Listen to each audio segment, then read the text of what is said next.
नमस्कार, good morning. आप देख रहे हैं डीडी न्यूज। आपके साथ मैं हूं गौरव श्रीवास्तव और मेरे साथ मेरी सहयोगी मनीषा हैं, जो कि सांकेतिक भाषा के जरिए आपको खबरों से रूबरू करवाएंगी। तो खबरों की शुरुआत करें उससे पहले एक नजर इस वक्त की हेडलाइंस पर। स्टार्टअप इंडिया कार्यक्रम के 10 साल पूरे। प्रधानमंत्री नरेंद्र मोदी आज स्टार्टअप जगत से जुड़े लोगों से करेंगे बातचीत।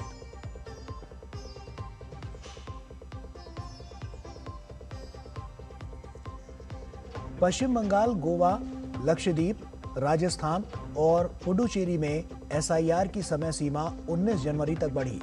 दावों के निपटान में मिलेगी मदद।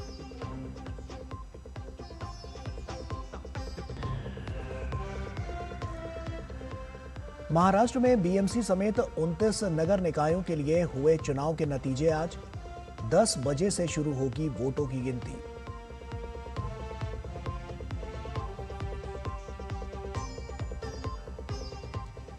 ईरान की स्थिति पर संयुक्त राष्ट्र सुरक्षा परिषद में अहम बैठक। अमेरिका ने कहा कि हत्याओं को रोकने के लिए सभी विकल्प खुले। ईरान ने कहा किसी भी तरह की आक्रामक कार्रवाई का दिया जाएगा निर्णायक जवाब।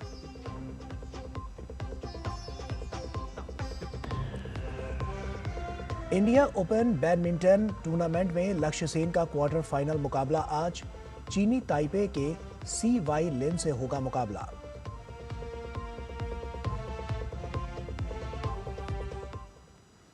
और आइए अब शुरुआत करते हैं। प्रधानमंत्री नरेंद्र मोदी राष्ट्रीय स्टार्टअप दिवस के मौके पर आज नई दिल्ली के भारत मंडपम में स्टार्टअप इंडिया पहल के 1 दशक पूरे होने के कार्यक्रम में हिस्सा लेंगे। इस दौरान वे सक्रिय स्टार्टअप इकोसिस्टम के सदस्यों के साथ बातचीत करेंगे। इस दौरान कुछ चुने हुए स्टार्टअप प्रतिनिधि अपनी उद्यमी यात्रा के अनुभव साझा करेंगे। इस मौके पर प्रधानमंत्री उपस्थित लोगों को भी संबोधित करेंगे।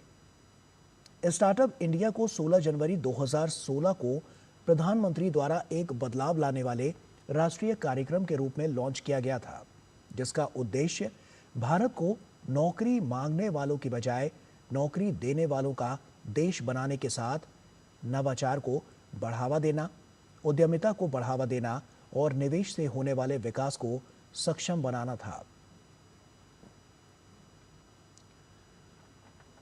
राष्ट्रपति द्रौपदी मुर्मू आज जालंधर में डॉक्टर BR अंबेडकर राष्ट्रीय प्रौद्योगिकी संस्थान के 21वें दीक्षांत समारोह में भाग लेंगी। इसके बाद वे जयपुर में रामानंद मिशन द्वारा आयोजित 1008 कुंडिया हनुमान महायज्ञ में शामिल होंगी।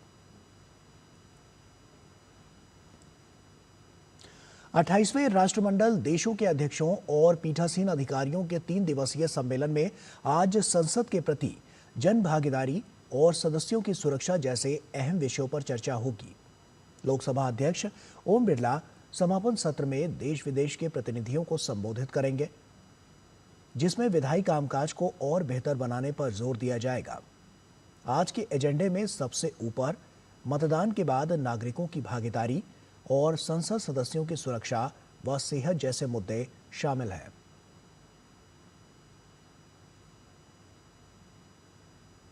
भारत दौरे पर आए जापान के विदेश मंत्री तोशिमित्सु मोतेगी आज विदेश मंत्री डॉक्टर S जयशंकर से नई दिल्ली स्थित हैदराबाद हाउस में मुलाकात करेंगे।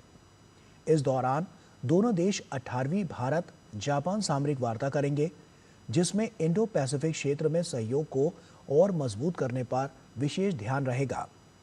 दोनों मंत्रियों द्वारा आर्टिफिशियल इंटेलिजेंस, सेमीकंडक्टर तकनीक और नवाचार जैसे उभरते क्षेत्रों में सहयोग बढ़ाने के तरीकों पर विचार करने की उम्मीद है।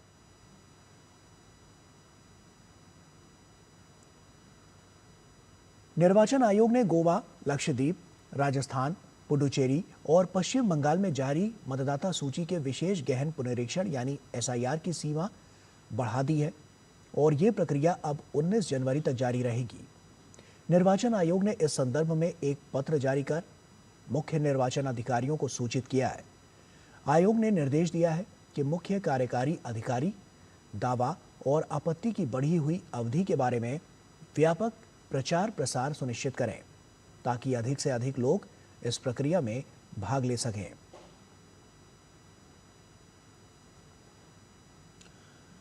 और महाराष्ट्र में 29 नगर निगमों के चुनाव के आज नतीजे आएंगे। इनमें मुंबई का ब्रह्म मुंबई म्युनिसिपल कॉरपोरेशन यानी बीएमसी भी शामिल है। मुंबई में वोटों की गिनती सुबह 10 बजे से शुरू होगी। बीएमसी की बात करें तो यहां कुल 227 सीटों पर मतदान हुए, जहां भाजपा शिवसेना शिंदे गुट में गठबंधन है।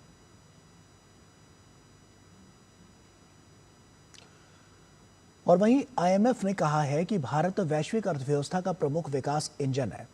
आईएमएफ ने कहा है कि तीसरी तिमाही में भारत की आर्थिक वृद्धि अनुमान से बेहतर रही है। अंतर्राष्ट्रीय मुद्रा कोष के संचार विभाग की निदेशक जूली कोजाक ने कहा है कि भारत की वृद्धि दर बेहतर बनी हुई है और यह मुख्य रूप से मजबूत घरेलू खपत से संचालित है। अंतर्राष्ट्रीय मुद्रा कोष ने इससे पहले वित्तीय वर्ष 2025 से 26 के लिए भारत की वृद्धि दर 6.6% रहने का अनुमान व्यक्त किया था।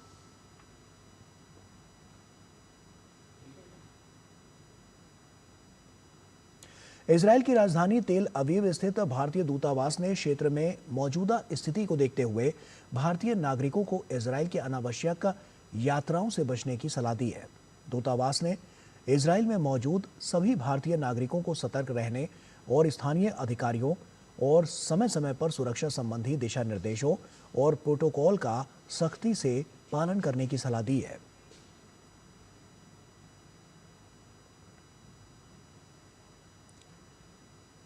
संयुक्त राष्ट्र सुरक्षा परिषद की बैठक में ईरान के उप संयुक्त राष्ट्र राजदूत गुलाम हुसैन डारजी ने अमेरिकी सरकार पर निशाना साधा।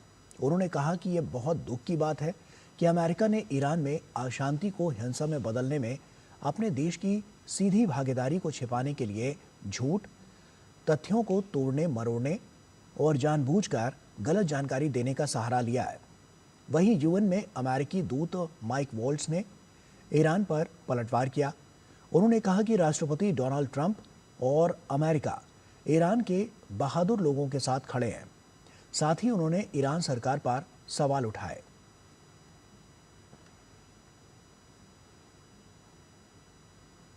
वेनेजुएला की विपक्ष की नेता मारिया कोरिना मचाडो ने डोनाल्ड ट्रंप से मिलकर अपना नोबेल पीस प्राइज उन्हें सौंप दिया। दोनों नेताओं के बीच ये पहली आमने सामने की मुलाकात थी जो करीब 1 घंटे तक चली। मचाडो ने कहा है कि उन्होंने ये मेडल वेनेजुएला की आज़ादी के लिए ट्रंप की कोशिशों के सम्मान में दिया है। इस मुलाकात को वेनेजुएला में सत्ता परिवर्तन और ट्रंप का समर्थन हासिल करने की बड़ी कोशिश माना जा रहा है।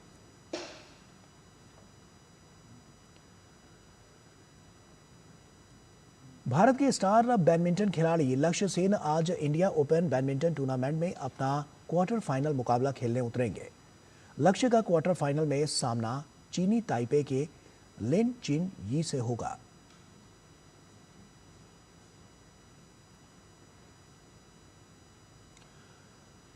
और अंडर 19 क्रिकेट विश्व कप में भारत ने अमेरिका को 6 विकेट से मात दी।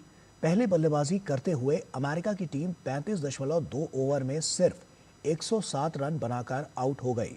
जवाब में भारत ने 17.2 ओवर में 4 विकेट के नुकसान पर लक्ष्य हासिल कर लिया।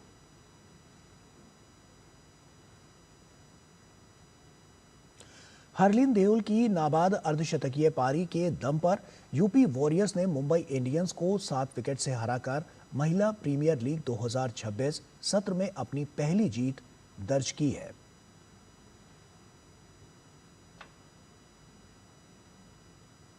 और इसी के साथ फिलहाल इतना ही। पूरी टीम को दीजिए इजाजत। नमस्कार।